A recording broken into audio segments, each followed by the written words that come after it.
আরেকটা কি অভ্যেস এসেছে, রোজার মাসে রোজা রেখে আসর বাদে সব গুল মাঝে অনেক জায়গায় দেখেছি। ভাইজান দেখেছেন তো নাকি? সারাদিন রোজা রেখে আসর বাদে গুল মাছবো হচ্ছে, তারপরে সেটা এরম গুল হয় না, লাল পাড়া কি বলে গো, এই দু হাতে করে মাজতে হয়, ওই সব মাজবেন না। এই যুবকেরা ওই সব মেজো না। সারাদিন ধরে আল্লাহ রোজা করাচ্ছে, তুমি ওই যে রোজাটাকে কমজোর করতে যেও না। সব অনেকে ফতোয়া দিয়ে দেয়, এই আছে সে, কথাটা আমার বোঝা যাচ্ছে যুবক ভাইরা?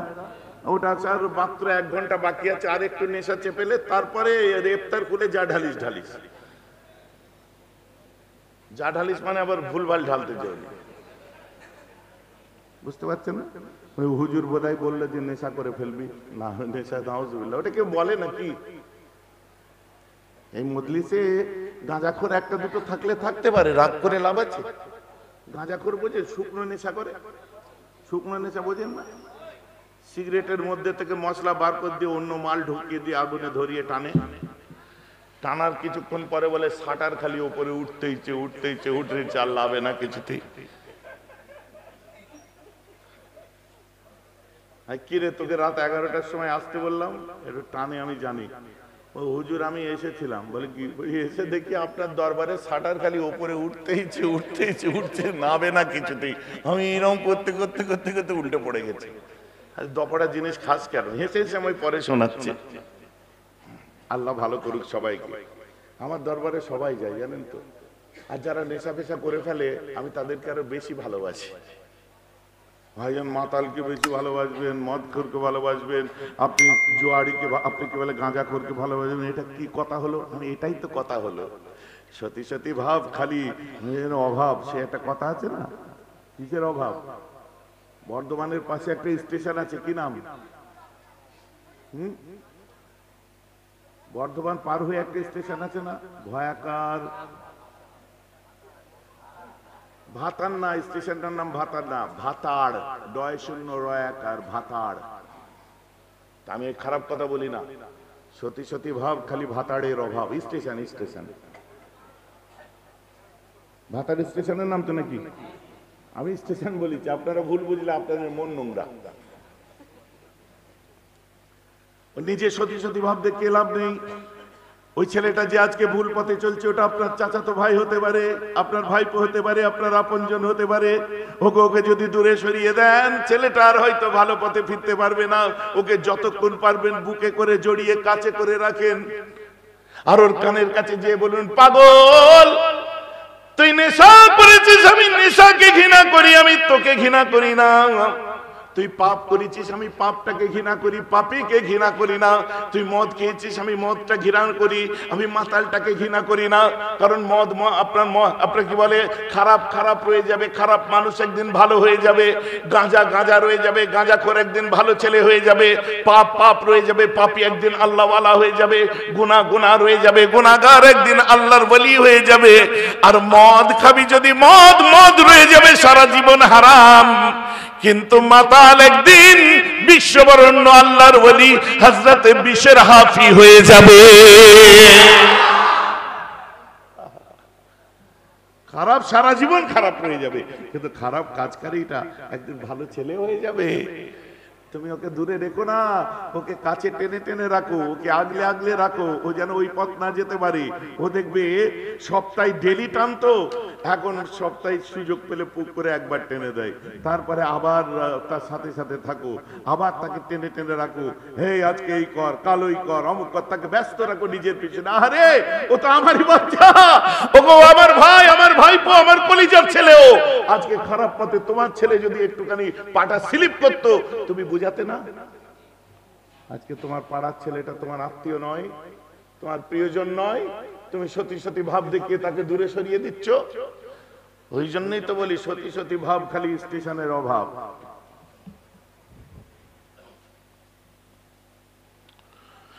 খবরদার মাথায় রাখবেন, মানুষের জন্য গুনাহ, গুনার জন্য মানুষ নয়। আর কেউ দুধে ধোয়া নয়। আপনি বলুন মদ খাওয়া হালাল না হারাম? জোর করে বলুন। গাঁজা খাওয়া হালাল না হারাম? পণ লিয়া হালাল না হারাম? মাল খেলে টলে কি টলে না? বলো। গাঁজা খেলে টলে কি টলে না? সুদ খেলে টলে কি টলে না? টলে। সুদ খেলে টলে। হ্যাঁ, তো তুমি ওই হারামখোরটা ধরতে পারছো টলে বলে, আর এই হারামখোরটাকে কে ধরবে? এ ভালোভাবে চলে বলে। বুঝতে পারছেন না? যাকাত যারা ঠিক মতো দেয় না, তারা বউ বাচ্চা দিয়ে হারাম খাচ্ছে কি খাচ্ছে না?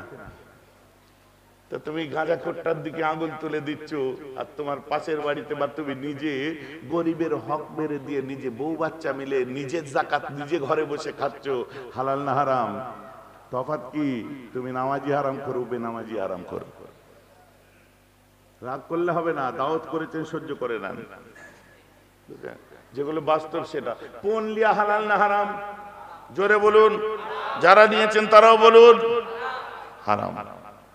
হাসলে হবে না, সত্য কথাতে কি হয়েছে? পণ নিয়ে বিয়ে, যে পণ নেওয়া যদি হারাম হয়, পণ নেওয়া বিয়ে যে পড়ায় সে কি কাজ করে? আপনাই বলিনি। না না, আমি নিজেও তো পড়িয়েছি ভাই, রাগ করলে হবে না। ব্যাপার বুঝার চেষ্টা, আমিও ভুল করে ফেলেছি, আমি জানিনি পড়িয়েছি, কোনোভাবে পড়িয়ে ফেলেছি। সুন্দর সাদা কাপড় আর চোখে চশমা, মাথায় চকচকে টুপি, মানে আল্লাহর ওলি না? গুনার ঊর্ধ্বে মেহরাব ভাই নয়, আপনিও নয়, আমি নয়, কেউ নয়। আমাদের ভুল হতে পারে ভাই, কথাটা ঠিক? কথা ঠিক নাকি ভুল বলছি বলেন? গুনাহ সবার। আল্লাহ রাসূল কি বলছেন? ইন্নাল মুমিনা ইযা আযনাবা কানাত মুত্তাকুন সাওদাউ ফি কলবিহি ফাইন তাবা ওয়াস্তাগফারা সুকিলা কলবুহু। যখন কোন মুমিন গুনাহ করে ফেলে, তার কলবেতে কালো দাগ পড়ে, আবার গুনাহ করে কালো দাগ পড়ে, আবার গুনাহ করে, এক পর্যায়ে তার কলবটা পুরো কালো হয়ে যায়, গুনার ছাপ মুখে এসে যায়। ওই মানুষটা যখন তওবা করে, ইস্তেগফার করে, আল্লাহর কাছে কান্নাকাটি করে, আল্লাহ বলছে লা তাকনাতু মির রাহমাতিল্লাহ, পাহাড় সমান গুনাহ করলেও বান্দা আমার রহমতের প্রতি আশা তুই রাখবি, নিরাশ হবি না। ইনশাআল্লাহ তওবা পড়লে আল্লাহ আমাদের তওবাকে কবুল করে আমাদের বেগুনাহ করে দেবে।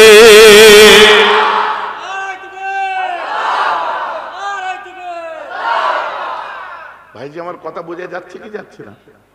তো হুজুরেও গন্ডগোল, আমরা হুজুর, আমাদেরও গন্ডগোল, আপনাদেরও গন্ডগোল। কেউ দুধে ধুলা নয়। সতী সতী ভাব আর স্টেশনের অভাব দেখালে হবে না। ভাইজান কথা বুঝতে পারছেন তো নাকি?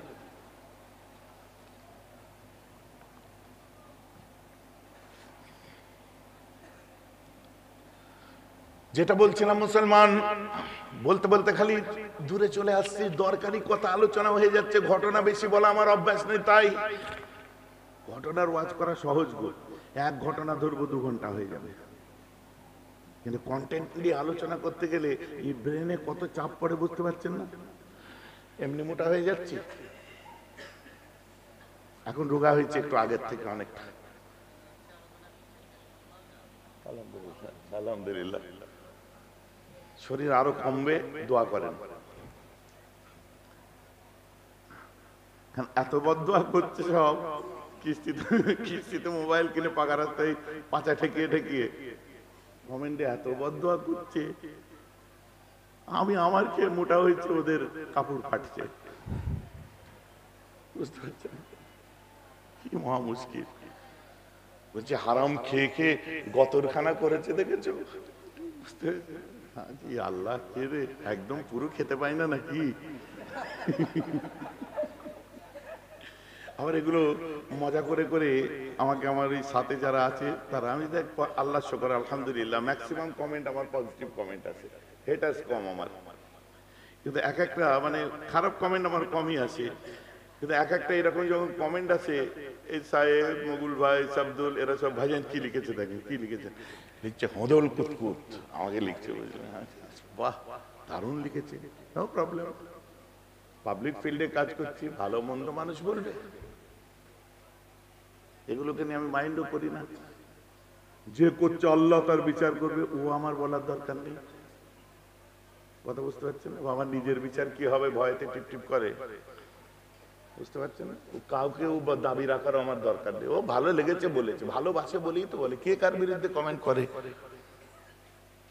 আমার জন্য দুটো ওয়ার্ড তো সে খরচা করছে, টাইম তো দিচ্ছে আমার জন্য, দ্যাটস এনাফ, বাকি দরকার নেই। ওয়ালহাল্লা কই ইয়াখলুকু ওয়ালহাল্লা কই ইয়াখলুকু ফায়াতুফ বিহি আসহাবুহু। আমার নবী যখন তওয়াফ করছে দেখে হযরত আনাস রাদিয়াল্লাহু আনহু আমার রাসূলের কাছে চলে যায়। আমার নবীজির কাছে গিয়ে দেখে সাহাবায়ে কেরামরা তওয়াফ করছে, বলছে এটা কি ব্যাপার, তওয়াফ করছে কেন? কাছে গিয়ে দেখে আমার রাসূলের একজন চুল কাটছে, আর সাহাবারা হাত নিয়ে জালের মতো পেতে এরকম ঘুরছে চতুর্দিকে। কেন? যদি আমার নবীজির একটা চুল হাতে এসে পড়ে। একসময় হযরতে আনাসকে বলে, আনাস আপনার কাছে আল্লাহর রাসূলের কি একটু একটা চুল পাওয়া যাবে? আনাস কাঁদতে কাঁদতে বলেছিলেন, আমি আনাসের কাছে যদি আল্লাহর রাসূলের একটা চুল থাকতো, আমি আনাসকে পৃথিবীর শ্রেষ্ঠ সম্পদের মালিক মনে করতাম। আমার রাসূলের যদি একটা চুল আমার কাছে থাকতো। তাই বলি বুকার দল, কেউ বলছে কাউবয়, কেউ বলছে লেখাপড়া জানতেন না, কেউ বলছে কথা বুঝতে পেরেছেন ওই আম্মা খাদিজা সম্পর্কে, কেউ বলছে আশ্চর্য নিজের ধার ধরছে নিজের সঙ্গে। কেউ বলছে রাসূল ছিলেন আপনার গরিবের ছেলেকে যেটা বলে না দেশি ভাষায়, আমার রাসূল গরিব ছিলেন না, গরিবের ছেলে ছিলেন না। আমার রাসূলের গুরবাতের জিন্দেগি আল্লাহ দিয়েছিলেন। কেন? গুরবাতের জিন্দেগির পিছনে কারণ হচ্ছে এটা তার মুজিজা ছিল। কিন্তু আমার রাসূল তো বিশাল ধনী লোকের বাড়ির ছেলে। আমার রাসূল যার ছেলে তার নাম হচ্ছে খাজা আব্দুল্লাহ। আর আমার রাসূলের আব্বা হযরতে আব্দুল্লাহ উনি গরিবের ছেলে ছিলেন। কোন ইতিহাসে পড়েছো? কোন ইতিহাসে পড়েছো আমার রাসূল গরিবের ছেলে ছিলেন? ইতিহাস বলছে কুরাইশরা কোনোদিন গরিব হয় না। ইতিহাস বলছে কুরাইশরা গরিব হয় না। কোন ইতিহাসে বললে আল্লাহ রাসূল ছিলেন? এইসব কথাগুলো বলে আমার আল্লাহ কোরআন পাকে বলছে তোমরা নিজেদের মধ্যে যেসব কথাবার্তা নিয়ে আলোচনা করো তোমরা নবীর ক্ষেত্রে ব্যবহার করবে না। কোট আন কোট আপনাদের বলছি। আমি তখন বাংলাদেশে ছিলাম, আর একটা ভাইরাল বক্তা এরকম বক্তব্য দিয়েছিল। তো আজ ইনশাআল্লাহ সেদিনে আলপুনিয়ায় সভা করছি, 1.5-2 লক্ষ মানুষের সভা, বুঝলেন তো? আলহামদুলিল্লাহ এখন পর্যন্ত বাংলাদেশের ওলামারা এই রেস ধরে এখনো ওয়াজ করে যাচ্ছে। আমি টাটকাই টাটকাই প্রতিবাদ করেছিলাম।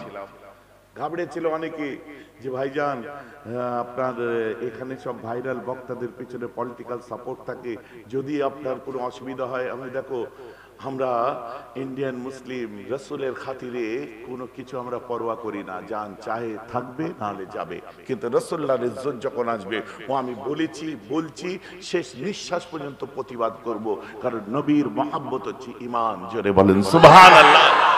বুঝতে পারছেন কি পাচ্ছেন না? এমানুয়েল ম্যাকারনের সময় তখনও প্রতিবাদ করেছি, আপনারাও সব ছিলেন ফুরফুরা দরবারে বসে, বুঝতে পেরেছেন? আমি ছিলাম, আব্বাস ছিল, আর আপনার আমার ওই আর একটা ছোট ভাই ছিল। এই আপনার কদিন আগে ওই কি বলে ভামগিরি না কি নাম, সে আরম্ভ করলো। তার আগে বেশরম শর্মা,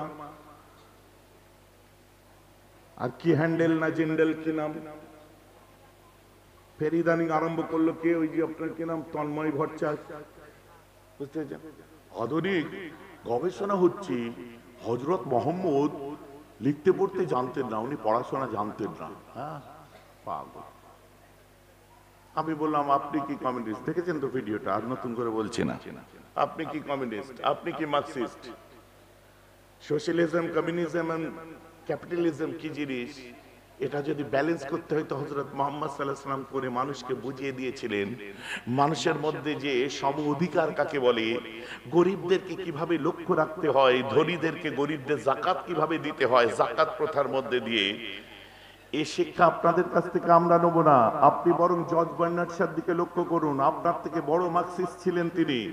আপনি ওয়াশিংটন আরভিংয়ের দিকে লক্ষ্য করুন, আপনি জর্জ বার্নার্ড শার দিকে লক্ষ্য করুন, আপনি মিস্টার ডেভেনপোর্টের দিকে লক্ষ্য করুন। দ্য অ্যাপোলজি ফর মুহাম্মাদের মধ্যে আপনার কথার উত্তর তিনি দিয়েছে।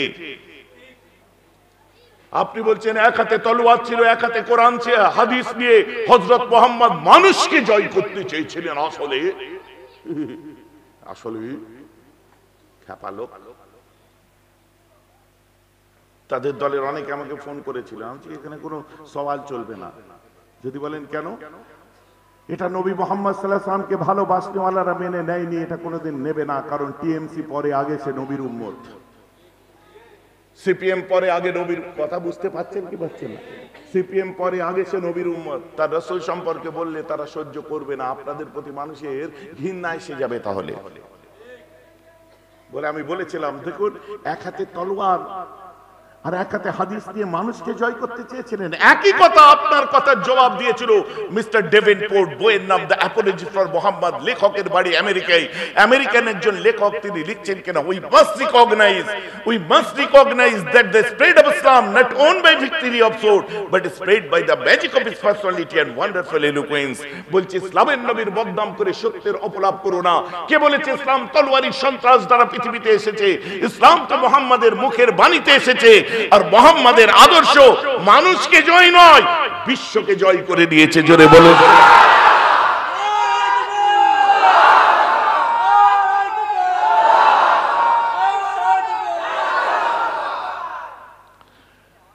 হালকাই নিচ্ছে সব, বুঝতে পেরেছেন? নিজের দাদুরি গাড়ি চড়বো ল্যাম্বরগিনি আর 8 আনার মুড়ি মানায়?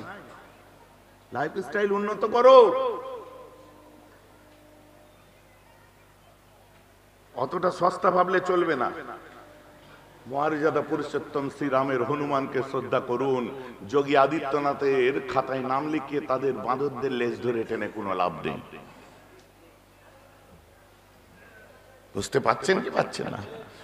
আমার মুসলমান খেয়াল করে শুনুন, সাহাবা একরামরা আর আমাদের এইসব মুসলমানগুলোকে বলে দিই, উঠতি বক্তাগুলোকে বলে দিই, বিষহরি মলম বিক্রি করো গে যাও টেনে টেনে। রাসূলের ইজ্জত নিয়ে কথা বললে ছাড়বো না। পরিষ্কার একদম খোলা ভাষায় আমি বলে দিলাম, রাসূলের ইজ্জত মানে तमाम মুসলমানদের ইজ্জত। রাসূলের ইজ্জত মানে সারা পৃথিবীর ইজ্জত। বড় বড় সায়েন্টিস্ট, জ্ঞানী, বড় বড় বিদ্বজনেদের ইজ্জত। ওগো সাহাবা একরামরা আল্লাহর রাসূলকে এত ভালোবাসতেন, পারলে তারা রাসূলকে সিজদা দিয়ে দেয়, এতটাই ভালোবাসতেন। যায়েদ ইবনে আরকামকে জিজ্ঞাসা করা হয়, এই যায়েদ ইবনে আরকাম, আপনি তো আল্লাহর রাসূলের একজন সিনিয়র সাহাবা, এই যায়েদ ইবনে আরকাম, আপনি একবার বলুন আমার রাসূল কেমন দেখতে ছিলেন? আপনি সকাল সন্ধ্যা রাত্রে সব সময় তো নবীজির দরবারে যেতেন, রাসূলের কাছে বসতেন, আমার নূর নবী, দয়ার নবী কেমন দেখতে ছিলেন একটু বলুন। যায়েদ ইবনে আরকাম মাথা নিচু করে হাসতে আরম্ভ করে দেয়, কাঁদতে আরম্ভ করে দেয়। কাঁদতে কাঁদতে এক সময় বলে, এই একই প্রশ্ন আমি যখন নবীজির কাছে থাকি না, ওই সময় আল্লাহর রাসূলকে আমি অভাব বোধ করি। নবীজির জন্য যখন মন খারাপ হয়, আমার দুই চোখকে বলি, চোখ রে একবার বল আমার মুস্তাফা কেমন দেখতে ছিলেন। ওই সময় আমার চোখ কাঁদতে কাঁদতে বলে, মুস্তাফার দরবারে আমাদের সাহস হয় না, দু চোখ তুলে মুস্তাফার চেহারাটা দেখবো। আদবের জন্য আমরা রাসূলের দরবারে মাথা নিচু করে নিচের দিকে তাকিয়ে থাকতাম। কোট ফ্রম মুসলিম শরীফের হাদিস। বলছে নবীজির সামনে আমরা মাথা তুলতাম না, আদবের জন্য আমরা মাথা নিচু করে থাকতাম। আর সেই রাসূলকে নিয়ে ইয়ার কি মারার জায়গা পাওনি?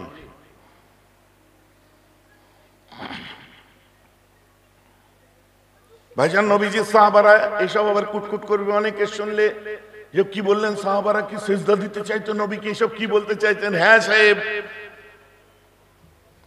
মাস বিন জাবাল যখন ইয়ামান থেকে চলে আসে, এসে আল্লাহর রাসূলের পায়ে এসে সোজা সিজদায় পড়ে যায়। কার পায়ে? নবীজির পায়ে সিজদায় পড়ে যায়। আপনার ওই সময় মাস বিন জাবালকে আমার রাসূল বলছে, মাস কি করছো এটা? বলছে হুজুর, আমি অমুসলমানদের ধর্মগুরুদের দেখেছি, অমুসলমানদের ধর্মগুরুরা যেখানে থাকতো আর তার ভক্তরা যে তার পায়ে সিজদা দিত, তো হুজুর আমি আপনাকে কেন দেবো না? আল্লাহ রাসূল বলছে, আমাদের শরীয়তে মানুষ মানুষকে সিজদা করার সিস্টেম নেই। বলেন না সুবহানাল্লাহ। আমি সিজদার পক্ষে আমি ওয়াজ করছি না, আমি বুঝাতে চাচ্ছি তাদের ইমোশনটা কি ছিল সাহাবা ইকরামদের। ওহ, মুসলিম শরীফ খুলুন, আবার মনে পড়ে গেছে একটা, বিরক্ত লাগছে নাকি? একজন আনসারী সাহাবার উট পাগল হয়ে গেছে। আনসারী সাহাবার উট পাগল হয়ে গেছে। আল্লাহ রাসূলকে যে বলছে, হুজুর আনসারী সাহাবার উটটা পাগল হয়ে গেছে। আল্লাহ রসুল নুরানি জবান দিয়ে বলে, চলো তো আমি যাই। আহা, মুখ দিয়ে যেন গোলাপ ঝরে পড়লো। চলো তো আমি যাই। হুজুর যাবেন না? আমাকে যদি বলে হুজুর কুরবানির গরুটা খেপে গেছে, একবার চলেন তো, আমি কি বলবো, আমি যেতে পারবো না, সব কসাইকে ডাক, কোথায় গুটিয়ে মুতিয়ে দেবে।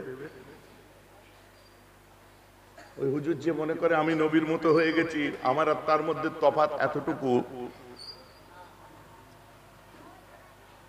তার কাছে ওহী আসতো, আমার কাছে ওহী আছে না, বাকি উনিও মানুষ আমিও মানুষ, দুজনেই সমান।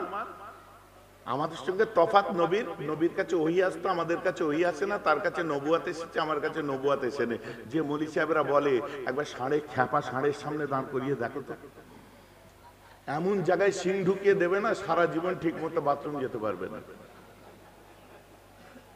শুনতে খারাপ লাগছে নাকি? লাগলে কিছু করার নেই, তুমি রসুলের ইজ্জত নিয়ে কথা পাকামো করছো, তোমার কি ইজ্জত আছে দোকড়ি মানুষ? বুঝতে পারছো না? আরে তার হয়ে কেউ বলার নেই।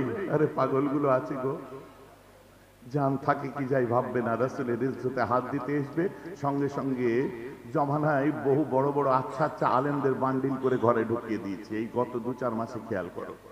আমি আর খুলে খেলে বলছি, মেহরাব ভাইয়ের মুখ খোলাবে না বলে দিলাম, বরং মুস্তফার গোলামি করো, আল্লাহ ইজ্জত বাড়াবে। আনসারী সাহাবার উট পাগল হয়ে গেছে, আল্লাহ রাসূলকে বলতে, আমার নবী এ কথা বলেননি বাবা, উট পাগল হয়েছে তো আমি কি করব, তোমরা সামলাও। নবীজি বলছে, কই চলো উটের কাছে যাব। হুজুর আমার বাড়িতে খাওয়া হয়নি, নবীকে শোনাচ্ছে। হুজুর আমার সঙ্গে আমার স্ত্রীর গন্ডগোল হয়েছে, নবীজিকে শোনাচ্ছে। হুজুর আমার বউয়ের পেটে বাচ্চা এসেছে, রাসূলকে শোনাচ্ছে। হুজুর আমার বাচ্চার শরীরটা খারাপ, রাসূলকে শোনাচ্ছে। হুজুর আমার খুব আনন্দের দিন, রাসূলকে শোনাচ্ছে। হুজুর আমার দুঃখের দিন, মানে সব কথা নবীজির সঙ্গে শেয়ার করছে। এসে বলছে, হুজুর আনসারী সাহাবার উটটা পাগল হয়ে গেছে, চলো যাই। উট বাপরে মোটা রসা দিয়ে গুড়ির সাথে বেঁধে রেখেছে, এই রুগা পাতলা উট নয় গো, টনকে টন বুঝাবো উট, সান্ডা বিশাল চেহারাওয়ালা উট। হুজুর বিশাল খেপে গেছে, দড়ি ছেড়ে ফেলার খাপ, একবার এদিকে যাচ্ছে একবার ওদিকে যাচ্ছে, কি কঠিন অবস্থা হুজুর, উটের ধারে পাশে ঘেঁষা যাবে না হুজুর। নবী বলছে, আমি যাব। আমার জান, আমার কলিজা, আমার রাসূল নূরানী কদমটা যখন হুজরা থেকে বার করেছে, দূর থেকে উঁচু গলা উটটা আমার রাসূলকে দেখে থমকে দাঁড়িয়ে গেছে, একভাবে রাসূলকে দেখছে। আমার রাসূল হেঁটে হেঁটে যাচ্ছে, উটটা মাথা ঘুরিয়ে ঘুরিয়ে এইভাবে দেখছে। মানুষের মধ্যে আমার রাসূলকে যখন উটটা দেখতে পাচ্ছে না, সঙ্গে সঙ্গে আবার পাগলের মতো এদিক ওদিক দৌড়াচ্ছে। আবার রাসূলকে দেখা গেছে উটটা দেখছে, দেখছে উটের দিকে আমার রাসূল যখন এগিয়ে যাচ্ছে, এক জায়গায় উটটা দাঁড়িয়ে গলা দুলিয়ে দুলিয়ে 4 হাত পায়ে নাচতে আরম্ভ করে দেয়। আমার রাসূল যখন উটের কাছাকাছি গেছে, মুসলিম শরীফে খুলে দেখুন, বাজে কথা মেহরাব ভাই শোনাবে না, উটের কাছাকাছি গিয়ে যখন পৌঁছায়, ওই সময় আমার রাসূল আস্তে করে এগিয়ে যাচ্ছে। সাহাবারা বলছে, হুজুর আর যাবেন না, কামড়ে দিতে পারে, হুজুর আক্রমণ করতে পারে, যাবেন না। উট নবীজির দিকে তাকিয়ে আছে। আল্লাহ রাসূল আস্তে করে যে উটের গলার নিচে দাঁড়িয়ে হাত বুলাচ্ছে। বাবু কি হয়েছে তোমার বাবু, তুই কেন খেপে গেছো বাবু, তোমাকে কেউ আদর করেনি, শুধু বুঝাবো ভাই। উটের 2 চোখ দিয়ে ঝরঝর করে পানি পড়ছে, আর উটটা আস্তে করে মাথাটা নিচু করে আমার রাসূলের জুলফ মোবারকের কাছে মাথাটা নিয়ে এসেছে।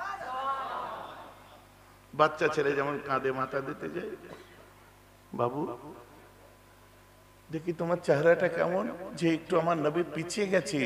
উটটা 4 হাত পায়ে বসে মাথাটা রাসূলুল্লাহর কদমে সিজদায় দিয়ে দেয়। বলেন সুবহানাল্লাহ। মুসলিম শরীফ থেকে শোনালাম। সাহাবা একরামরা বলছি, ইয়া রাসূলুল্লাহ, একটা উট যার কোনো আকল নেই, সেই উট যদি আপনাকে সিজদা দিতে পারে, আমরা মানুষ, আমরা কেন পারি না? আল্লাহ রাসূল বললেন, আমাদের শরীয়তে মানুষ মানুষকে সিজদা করার সিস্টেম নেই।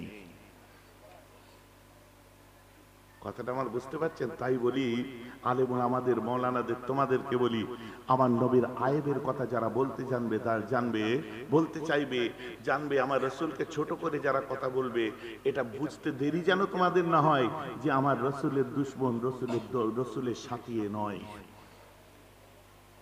কথা বুঝতে পারছেন? 5 ওয়াক্ত নামাজ পড়ুন, রোজা রাখুন, কটা বাজে গো?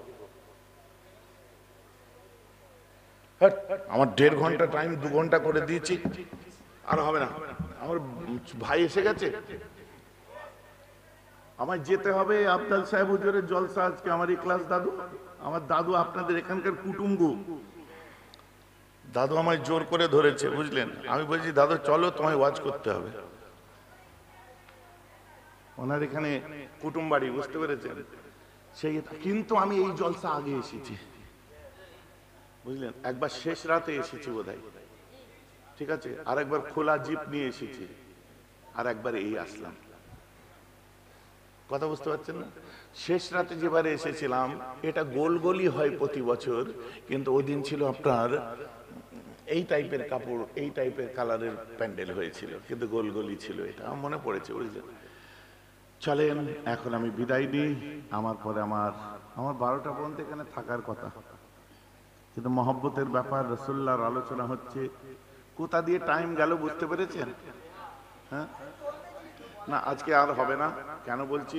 আমি পুরুষ, আমি 3 দিন জলসা করি সপ্তাহে। কালকে ওয়াজ করেছি, 2টো জলসা করেছি কালকে, বুঝলেন? আবার আজকে 2টো জলসা করব, আগামী কাল করব, তারপরের দিন হ্যাঁ এয়ারপোর্টের ওখানে একটা দোয়া করে আমি চলে যাব গুয়াহাটি। গুয়াহাটি কোথা বুঝতে পারছেন? আসাম। ওখানে যে সভা করব, করে আবার ফিরে আসব, তারপর ছুটি, ইসালে সওয়াবের জন্য খেদমত আরম্ভ হয়ে যাবে। খেদমত অলরেডি মানে স্টার্টেড ফ্রম, মানে 1ম ফাল্গুন থেকে স্টার্ট হয়ে গেছে, বুঝলেন? কারণ এবারে রমজান আসছে, আর আপনারা জানেন একটা বড় দায়িত্ব পালন করতে হয়। সব ভাইরাই মাশাআল্লাহ দায়িত্ব পালন করে। যারা খেদমতের জন্য যান, কোনো রকমের ছুটি হবে না। 20 রমজান, আপনার 20 ফাল্গুন যাবেন, একদম 24 ফাল্গুন জোহরের ওয়াক্তে ছুটি হবে, এবং প্রত্যেক দিন 2 বার করে হাজিরা হবে। ভাইজান ছিলাম তো রান্নার দিকে, ওই আর কি চলবে না। এবারে যারা যাবেন, আমাদের গ্রুপে যারা আছেন বা নেই, একটু খোঁজ খবর নিয়ে নেবেন। বাকি আমার সাথী যারা আছে, সাবদুল আপনাদেরকে গাইড করে দেবে। যাই হোক, এখন আপনাদের কাছ থেকে বিদায় নিই। ভাই এসে গেছে, গলা চেপে গেছে, এখন হচ্ছে না। চিল্লে চিল্লে ওয়াজ করেছি না, হচ্ছে না। আমার ভাইকে নিয়ে চলে এসছে, হুজুর এসছে, তোকে বলছি রে, এসছে। হ্যাঁ তো ওয়াজ করবি, ন্যায় হুজুরকে ন্যায়।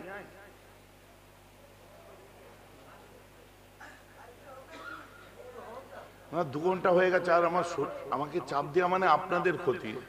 কারণ আল্লাহ আমাকে স্টেজে এনে বসিয়েছেন, এটা লাখ লাখ শুকরিয়া। আমি আধ ঘন্টা তো এক্সট্রা না বলাই করে দিয়েছি, বুঝতে পেরেছি? আমাকে চাপ দেওয়া মানে আপনাদের লস, ফের অসুস্থ হয়ে পড়বো, খোদা না করুক। আর আল্লাহ যখন স্টেজ পর্যন্ত আনিয়েছেন, এখন চলবে ইনশাআল্লাহ, তাই তো নাকি? দরুদ শরীফ পড়ুন। আল্লাহুম্মা সাল্লি আলা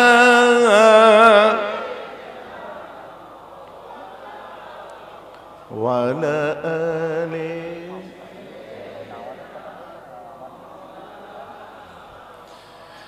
मेरी आँखों की पुतनी में जलवा है मोहम्मद का, मेरे दिल के आईने में वो नक्शा है मोहम्मद का।